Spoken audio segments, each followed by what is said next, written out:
Welcome to season 2 of Chasing Midnight. Okay, so we're back and we're sorry for the time we've been MIA, but we promise we have a valid excuse.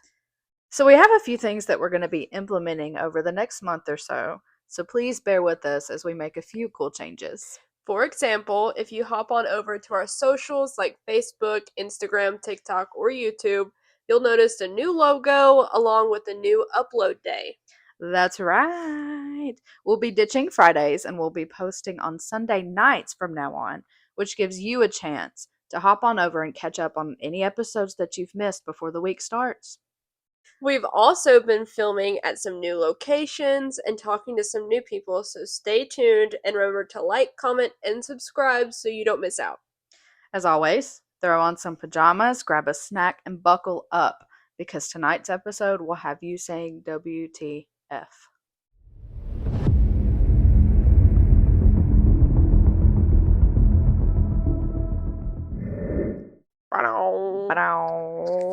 Or actually,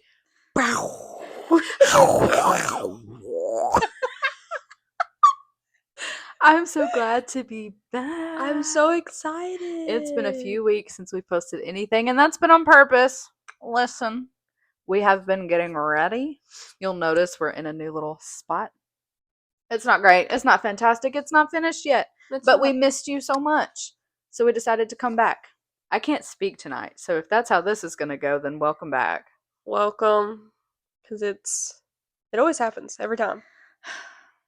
Are you ready? I'm ready. So we decided to talk about the most extreme haunted houses, considering it is now October. It is spooky season. Yee! So excited. So I chose McKamey Manor, which is one of the most well-known, if not the most well-known, extreme haunted experience. And what was yours? It's called the Blackout experience. I haven't heard of this before until I started looking into it, and some of it kind of matches. So most haunted houses rely on fog machines, jump scares, and a bunch of fake blood to get the kind of reaction that these people are searching for, right? Mm-hmm. But McKamey Manor doesn't need any of that. Instead, it's built on one chilling question. How far will one man push you, and how far would you let him? I wouldn't. What started as a backyard haunt has grown into one of the most infamous and controversial attractions in the world. And at the center of it all is Russ McKamey, who is a Navy veteran turned self-styled showman whose idea of entertainment pushes people to their breaking points. Tonight, I'm digging into the origins of McKamey Manor, the man behind it, and the blurred line between extreme haunt and outright abuse. This isn't your average haunted house story. This is the story of how fear, power, and control created a legend that's as disturbing as it is fascinating. So before he became the mastermind behind this haunt, Russ was just a kid growing up in Southern California, the son of a Marine Corps veteran. His parents divorced when he was young, and Russ found an early escape in theater, music, and a newfound fascination with Halloween that started with a neighbor's cardboard maze on a night that he and his dad went trick-or-treating. So later he enlisted in the Navy, serving for more than 2 decades, where he was known for staging elaborate haunted shows, even on these military ships. So despite this, information on Russ himself is very scarce, besides the limited stories that he'll tell during interviews. So if you try to look into his birthday, there is not one definite answer. Okay. So, being me, I got nosy and I was like, why can I not find this man's birthday? So I went digging and I found a yearbook from his high school, which was Sunny Hills High School in Fullerton, California, that has him attending in 1967. But I can't even tell you what scholastic year that was for him based on just the theater photos that I could find in that yearbook. But what we do know is his involvement in the fine arts, the thrill of garnering attention, and his fascination with spooky things led him to open the original McKamey Manor in San Diego, California in 2001. So originally it operated more like a traditional haunted house, and it had elaborate props, movie level special effects, and volunteers as actors. But that blend of military discipline, performance, and obsession with eliciting fear from people eventually shaped the creation of what some have called the most extreme haunted house in the world. So I have a little story, and I want us all to imagine this for a second. Are you ready? Yes, I'm imagining. The year is 2017. You and I decide that we're going to test our spooky limits. So we go online, find the website for this new 4 to 7 hour long extreme haunt that has moved to town from California this year. It's 2017. 4 to 7 hours? 4 to 7 hours. We fill out a little questionnaire on the website that asks your name and your email and one question. Why do you want to do this? So, located in Summertown, Tennessee, the haunted house lets guests truly live out a real life horror movie for free, practically. And those who complete the hours long journey even win $20,000 prize money. So we say, sign us up. We read that the wait list is 24,000 people long. So we're not fully expecting to be contacted. But we both get a call. We all get a call. Hello. A couple of days later from the owner, Russ McKamey, who says that we need to complete physical exams. We have to obtain sports physicals and doctor's letters that explicitly state we are physically and mentally cleared for this experience, and we have to do it now if we want to be considered and not pushed to the side. A physical? So once the paperwork is sent over, because we're like, yeah, duh, along with mandatory proof of medical insurance, we have to complete screening interviews with Russ himself via a phone call, FaceTime, or Facebook Messenger, where we have to go into depths about our fears, our insecurities, and our traumas. Now, you know me, I love to overshare, so this is no big deal for me. Yeah, you're the talker. I'm not opening up about my stuff. But at this point, we're still like, oh, okay, this is spooky. This is a little kooky. Like, what are we getting ourselves into? It seems fun. So we do it, and we move on after that because the weirdo likes us. Woo! All right, let's go. So later, we are asked to visit and tour Russ McKamey's home, which is the site of McKamey Manor, and bring a bag of dog food with us as payment to the experience. That's it. He has dogs. He has 7 dogs, But I won't. and he just wants dog food. That is your entrance. So we're like, yeah, no, this rocks. This is awesome. This is where the volunteer staff runs background and drug tests on us. What? Okay. Qualified or not? I don't know. We don't really care because we're here and we're doing it, and it's almost too late to even back out now, anyways. Yep. So while we're there, we're shown a 2 hour long warning video titled "And Then There Were None." And you can likely find it on YouTube, and I'll see if I can find it later to show you. This warning video, during the showing of this video, Russ himself is saying, I want you to think about why you're doing this and why you should not do it. You don't need to do this. Because this video shows clips of past participants quitting. So, if we make it through all of this, and we do, because we're not quitters, duh. Yeah. Before we're even allowed to leave this friendly and not scary at all visit with Russ, we have to sign a 40-page waiver that takes us about 3 hours to fill out. You want me to sign a 40-page waiver? So this waiver outlines the extreme physical and psychological risks involved with the experience, and I read all of it. So the entire thing is insanity, and there's a lot that I wanted to put in here and did not for the sake of saving time. But here are a few of the calmer ones. Oh. Keep that in mind. Okay. Participant fully understands and agrees that they may be crushed in a pit by various objects. Participant fully understands and agrees that they may be fish hooked, which may inadvertently cause rippage to the mouth area. Participant fully understands and agrees that if they are selected to visit the dentist, they may have a tooth extracted without Novocaine and will not hold McKamey Manor liable. Participant fully understands and agrees that a nail may pierce their hand, and the next one also says it goes into how their hand may also be smashed with tools. Participant fully understands and agrees that they may have a plastic bag or plastic wrap on their face, which could possibly cause suffocation, blackouts, etc. No, I'm not signing the waiver anymore. Isabel said we're already here. I'm not signing the waiver. I'm going home. Some others include having fingernails removed, being tattooed or pierced, and in the actual waiver, when it says that you are liable to whatever, it says it is up to you to take care of your tattoo or piercing after the fact, because if you get an infection, it's not their fault, by the way. Wow. Wow. Experiencing waterboarding, coming into contact with mouse traps, and also coming into contact with various animals or insects as they're dumped on you. It specifically said rats and snakes and cockroaches.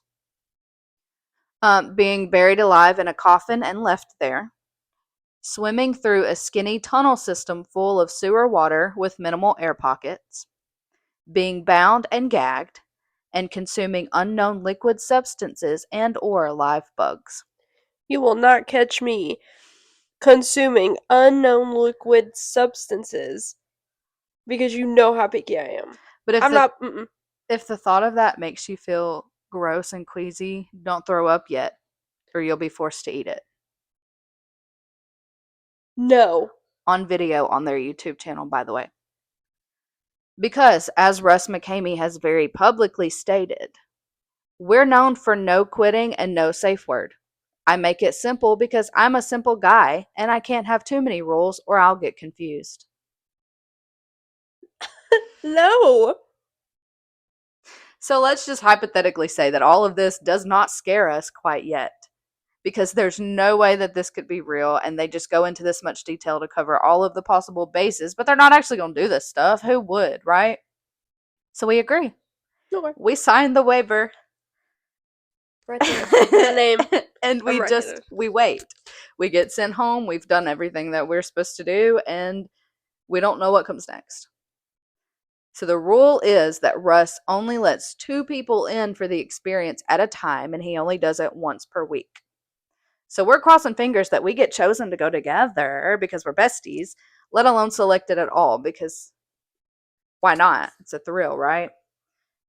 But wouldn't you know it, it's 4 p.m. on a random Thursday. I'm pulling into my driveway from work, and I'm followed home by a red windowless Dodge Sprinter, which is like a van.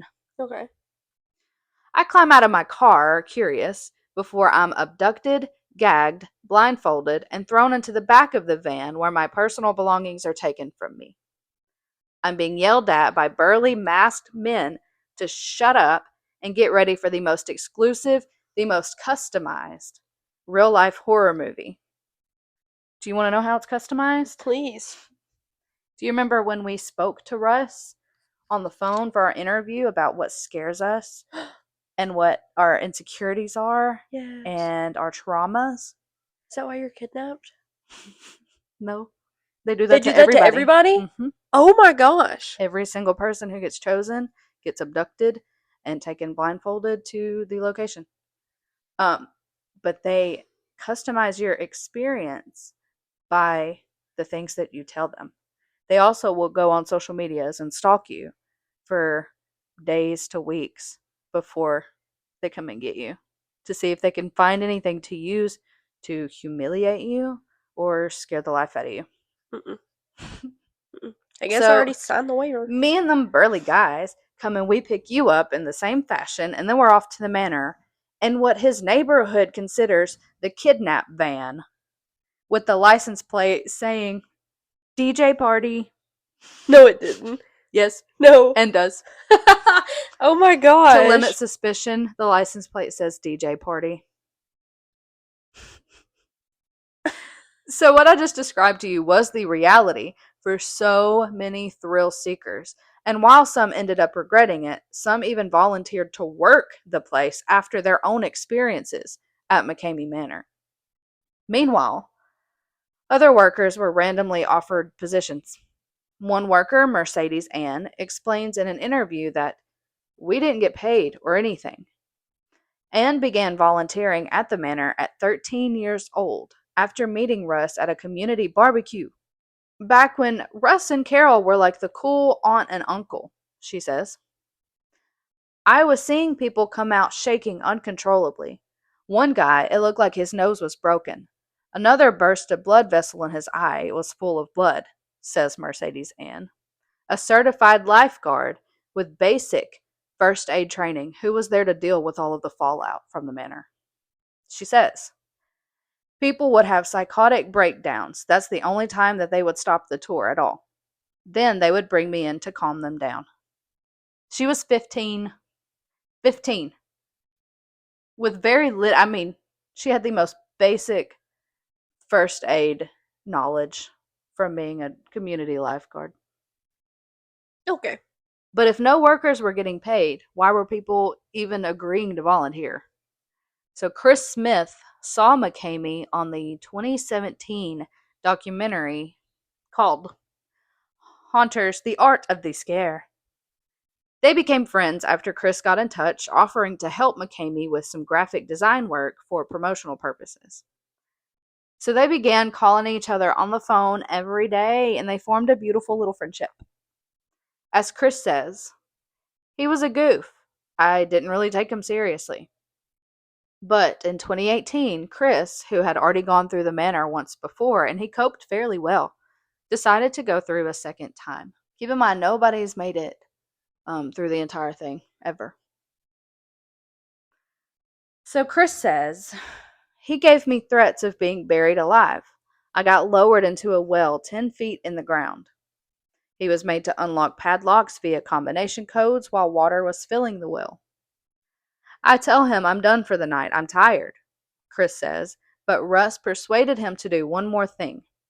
Chris says that he ended up being dragged in a metal trough behind a truck. Russ had told me, I'm always going to know when to stop. Don't worry about it. But while in the trough, Chris says, he started shoveling dirt on me over and over again. I started waving my hand while saying, I quit. But Chris says that McKamey didn't stop immediately, that in fact he would continue a tour as long as he is the one having fun. So their friendship soon ended, as you'd imagine, for good reason. As it should have. But Chris Smith wasn't the only one who had issues with the happenings of McKamey Manor.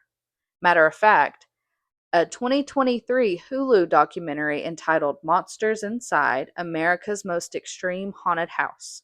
And I've seen this, and it is worth the watch.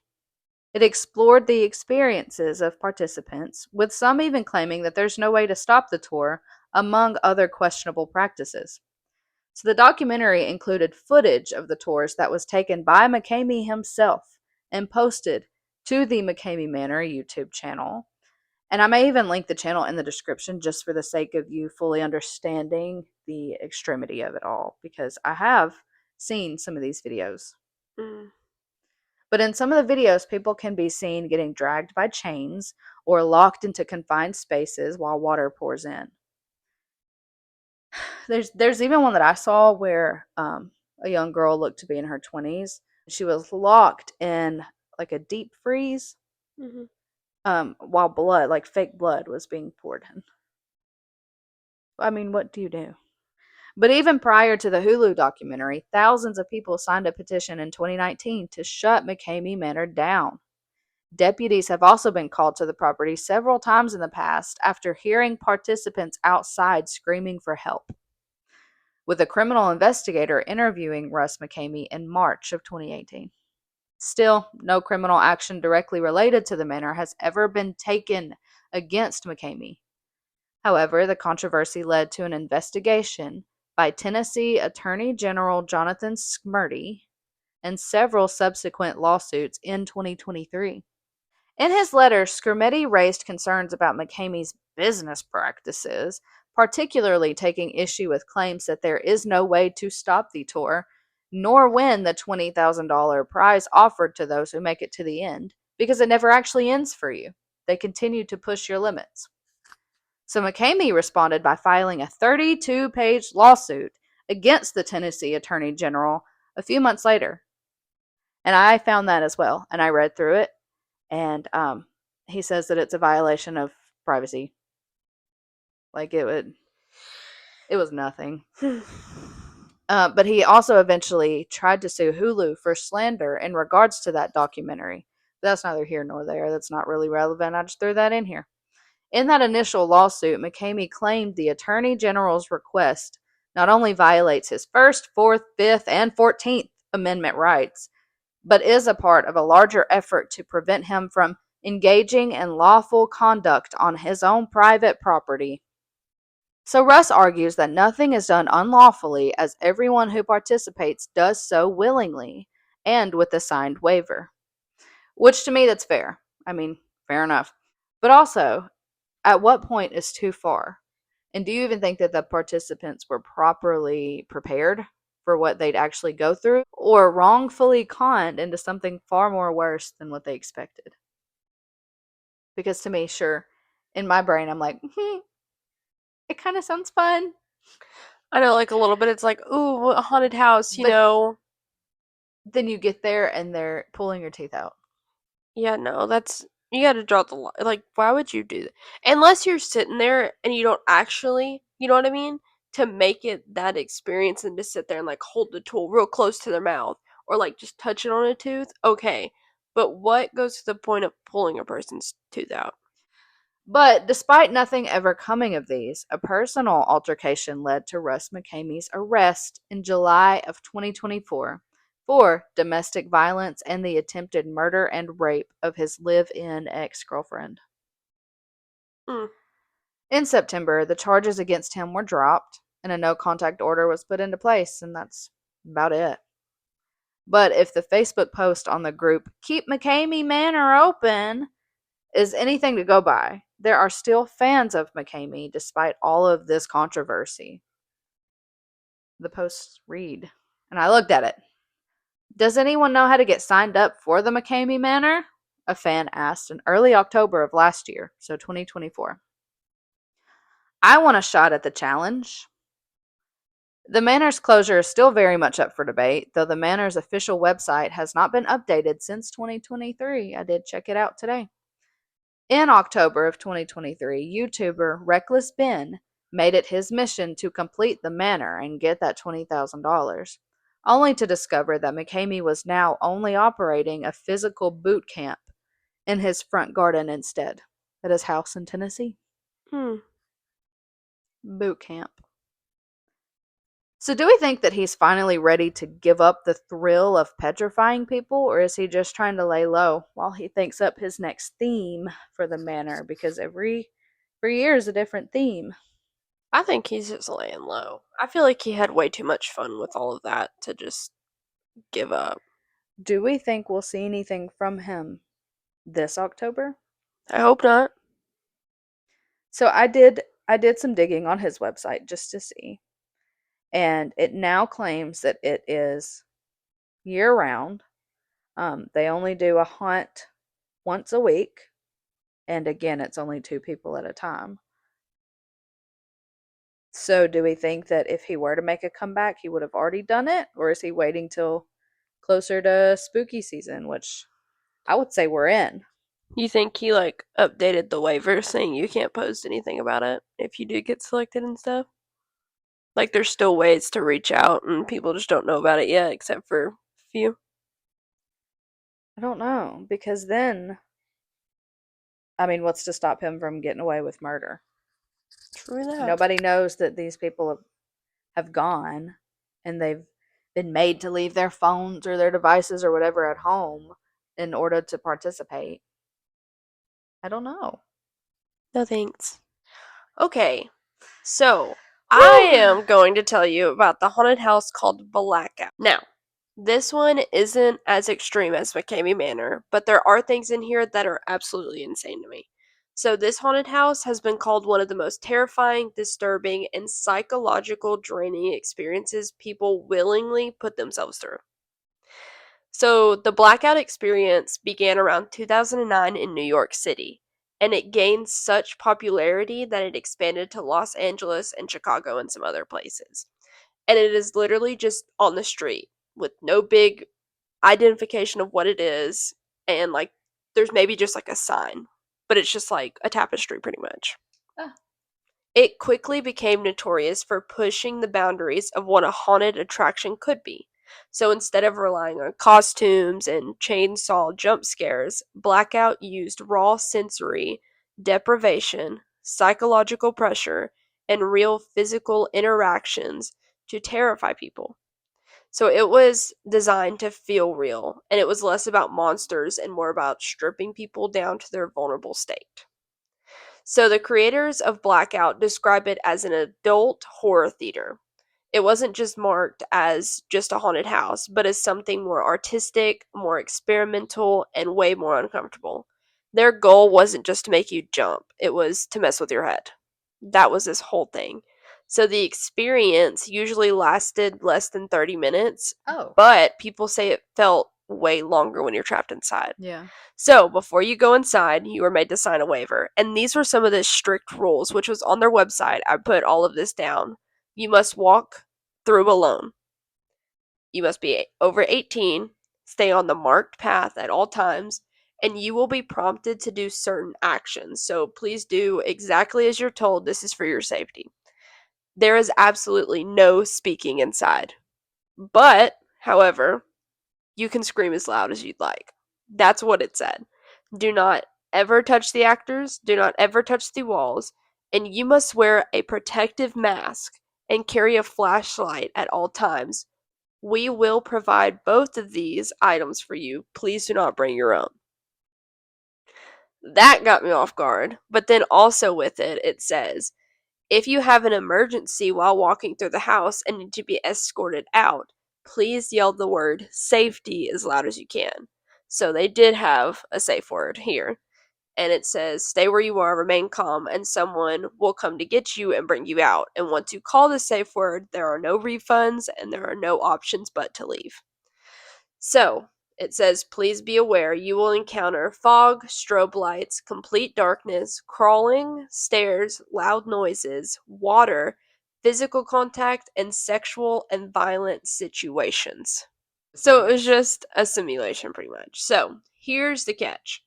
Unlike most haunted houses where you walk through with your friends and Blackout, you go completely alone.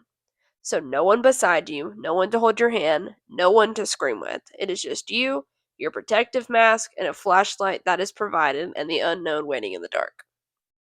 I don't know if I'd be able to.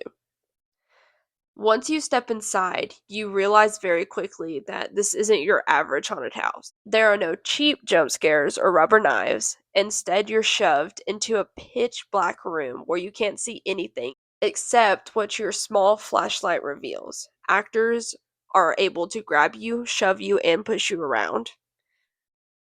There are strobe lights, blaring sirens, fog, sudden blast of water, and in some areas you have to crawl through tight, suffocating spaces, and there are even bugs.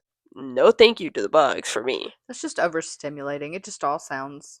And at one point, I read an article that someone put on Reddit, and she had to take off an article of her clothing as well.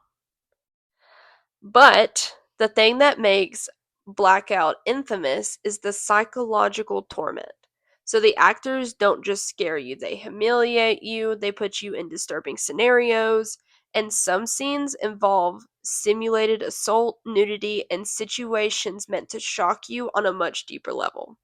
So their whole goal is to break you down, not just physically, but emotionally as well. And one of the notorious rooms involves waterboarding. Actual simulated waterboarding. You're held down, water is poured over your face, and you're experiencing the drowning pain. They would put a hood over you and pour the water all over you. And then when it's over, you're instructed to scream as loud as possible. So, I know what you're thinking. Why would they want you to do that, right? Well, the person in the next room is waiting to enter and they hear your screams. It sets them up to think something absolutely horrible is waiting on the other I side. mean, it is. I would It, say I simulated agree. waterboarding is not great. So it's a psychological warfare for both people. After you get done screaming, they would shove you into the next room, which literally the Which next means room they're you have to tugging the next start person in. exactly. And the next room is part of going downstairs. So if they rip that off and your mask covers your eyes, you're getting shoved down the stairs. Other people have said there were moments when they were forced to read disturbing scripts out loud, crawl across floors smeared with fake blood, or witness stage scenes of violence that felt too real. In some years, participants even had to strip down to their underwear. Every season, this show changed slightly, but the main idea was always the same: control, vulnerability, and pushing human limits. So reviews are all over the place. Some people call it brilliant, a piece of immersive horror art that forces you to comfort your darkest fears. Others come out shaken, crying, even traumatized, wondering why they ever set foot inside in the first place. So, however, everyone agrees on one thing: Blackout is unlike any typical haunted house. It's about total vulnerability, complete loss of control, and the fear of the unknown. So, the Blackout Haunted House has not had a public show since 2019. But there were some hints around Halloween of 2024 of a possible return. Mm-mm. So it was a teaser on Mm-mm. social media, but nothing confirmed or ticketed. So on their social media, and I did look this up, they posted on October 31st, 2019, telling everyone to have a happy Halloween, and then nothing. Until October 31st, 2023, they posted a picture, and it was like a little house with red neon letters that read Halloween 2024. So here's my question for you: would you walk into the Blackout all alone? Nope. I hate sensory deprivation. I'm not being blindfolded and shoved through this thing. Mm-mm. The I don't even know how to word this. The implication that there is um sexual reenactment type things. No. Yeah, Nope. no, thank you. Miss me with that. I refuse. It also reminds me, like, I would not do either of these at all. I No. won't. I have gone to our haunted attraction in Atwood over there, Yes. the 13th Realm. Mm-hmm. I have never been until last year. Last year was my first time going. I loved it. It was amazing. Let me just say, you know me. I've gone into some scary abandoned places, Mm-hmm. some legitimate places. You and I have had the woman balls to go We and have. explore these abandoned places um with only flashlights and or camera. Yep. You know what I mean? I will not step foot in a haunted attraction. That's okay. It feels different to me. I hate the jump scares. I'm not trying to have somebody. I say this, and I worked our local haunted attraction through high school for like volunteer hours. Yeah. And because I knew the actors, they would target me. And so as I was leading groups through, I'd have somebody calling out my name in a creepy voice or like chasing me with a chainsaw, stuff like that. And it got me. It was fun. The adrenaline got going, but I knew who the people were. Exactly, yeah. Do not send me into the 13th realm where they got these crazy lights going. What if I lead you through it? No. What if you're protected by everybody around you the entire time? Like you're in the middle and we're just like everyone's guarding you. What, the So we just group? go through. Our Yeah. group of like 12 people? Yeah. You're going to stick me in the center? No, because then I'm going to be targeted. Then them clowns or whatever the theme is that year are going to be like, you, I see you in you, there. let her through. They're going to be doing this. But they are pretty funny, I'm not gonna lie to you. Miss me with Maybe it. one year I will convince her. Watch me. Jasper is not the man for me. Oh, is that one of their names? Who Is are you that from talking about? Twilight? I don't know who Jasper The is. clowns have names. Yeah, but I haven't heard of Jasper, I don't think. Jasper, if you're out there, baby. Hit her up. Anyways, I also wanted to ask our listeners a question this time because we haven't done a lot of that lately. No. So, how much money would it take you guys to go through the Blackout? So, comment or on any of our posts that we post about this episode coming up, or comment down below right now if you're watching this. I want to know your thoughts on both of these haunted houses. Would you try to make it through McKamey Manor um, for that $20,000 that nobody's ever gotten? But they also say nobody's ever made it through. So I guess you're just in there until the actors get tired. And they probably won't. I don't know. What's your number? What would your number be for you to go through Blackout? I would at least give me like 20,000. See, I was over here thinking 50. 50 is pretty good. I was gonna say 20. 20,000? If someone came up to me and said, I would give you 20,000 right now to go through Blackout, I'd be like, okay, bet. If somebody came up and offered me 50, I'd be like, I will strip naked right now and do it. Bet I won't. It lasts less than 30 minutes. Yeah. It said somewhere between like 20 to 25, if that. Now with sensory deprivation, you're gonna feel like it's a whole lot longer than it is. Yes. But I can withstand 30 minutes. Yeah. I mean, everybody has had this point in their life where they would sit in their closet. Just dark. Have you ever done that? Is it just me? Am I the only one who has done this? There is one memory I have. I was probably a little older than my son is. And the lights were on. I mean, I fell asleep in my closet. I was Oh, no. slumped over on my shoes and I fell asleep in my closet. The lights were on though. I don't know why, but I just have this urge. And it was like a really cool closet. You know, just the one, but it had like the lines through it, like Mhm. facing downward, so you can see through it. And sometimes I just go in my closet and shut the door, and I'm just sitting there in the dark, and I can just look through, like a little bit of light shining through, Mhm. still just dark in there. And I Hmm. just sit in the little corner and I curl up because I had a blanket and stuff in there anyways. Because sometimes I would turn on my light and read Mhm. in there or something like that. Sometimes I'm just like, I'm gonna go chill out. Feel I'm a safe stressed. space. Yeah, Hmm. I thought I was crazy for a minute. My safe space was my top bunk. Heck yeah. Had bunk beds, but they were in my room, and so Olivia was already old enough at this point to have her own bedroom. So I had my top bunk that had all my stuffed animals and my Yes. little pillow shoved up in the corner. So I'd get up there and sit and watch 16 on the TV. Well, But we want to thank you guys for being patient with us while we went MIA for a while. we're back, so quit stressing.